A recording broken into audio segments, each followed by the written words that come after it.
this, let's speak to Klisman Murati. He's the founder of Pareto Economics. It's a global world affairs research consultancy and the creator of the Global Power Index. And, you know, your company compiles this Global Power Index. How does the U.S. rank after this week? Diego, the Global Power Index measures the ability of a country to secure their own interests. That's in essence what it does. And since the beginning almost of the index that we have data for since 1994, the United States has been at the very, very top of that index.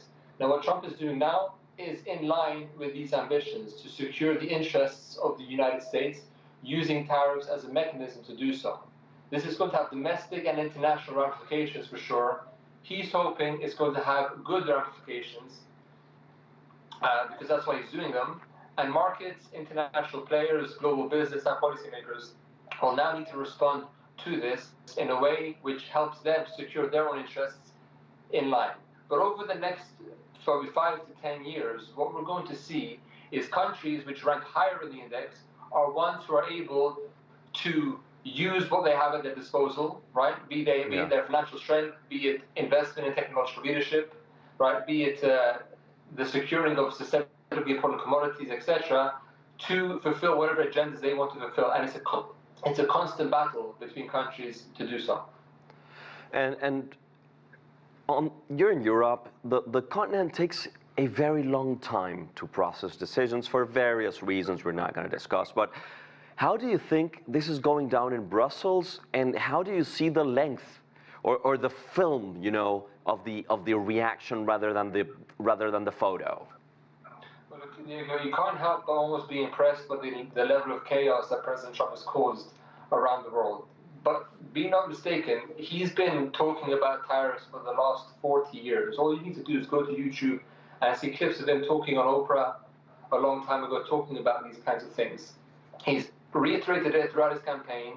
When he got into office, him and his team have reiterated that they're going to do this. And now that it's done, I think it's taken people by surprise by its extent, right? And this is what the EU, as 27 member countries, needs to now come together to form some sort of response to this. Now, what's important to do is to take on the considerations primarily of businesses which are going to be impacted by this and formulate a policy domestically to help them in the meantime, right, with maybe easing off of taxes, other kinds of subsidies to help in the meantime. But in the long run, they need to find a way that they can respond to this to help domestic business thrive. Because this is certainly a zero-sum game in international politics. Trump's focusing on the United States, and all 27 members of the EU are going to be focusing on their own economies in order to make sure that they come out as unscathed as possible, I suppose to say, over the next 4 to 5 years. Klisman, as you know, Europe protests these measures and this upending of the system. Do you see the internal politics of each of the European countries operating differently? Where do they connect? Where do they differ? As we see this stage where people are massively coming out. Yeah, well, look, the EU has formed itself into an export-driven economy as a whole. Domestic demand has waned over the years, so what they relied on is selling their products and services abroad, right? To China, to the United States primarily, and to each other, really, you see?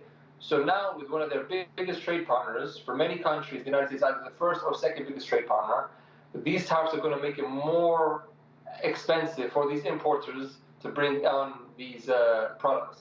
Now, these guys have a few options at their disposal. They can lower the price of their goods to compete. They can move over their manufacturing to the United States. They can work closely with their domestic policymakers to carve out some sort of adjustments to these tariffs, right? Or they can take on these tariffs and survive in this new reality that they have going on currently. Now, what's sure is that this is only the very beginning, Diego, the very beginning of what I see as a much longer-term cycle of the impact. First, tariffs are put on. Secondly, he's going to wait and see. Trump's going to wait and see to see how countries respond. And third, he's going to ensure that whatever the long-term interests are of the United States, as he defines them, will hopefully be secured by this mechanism of using tariffs as the stick to keep countries in line and to keep countries buying more from the United States and doing whatever Trump feels that they need to do to secure the interests of the United States. Klisman Murati, we got to leave it there, but thank you very much. Great having you.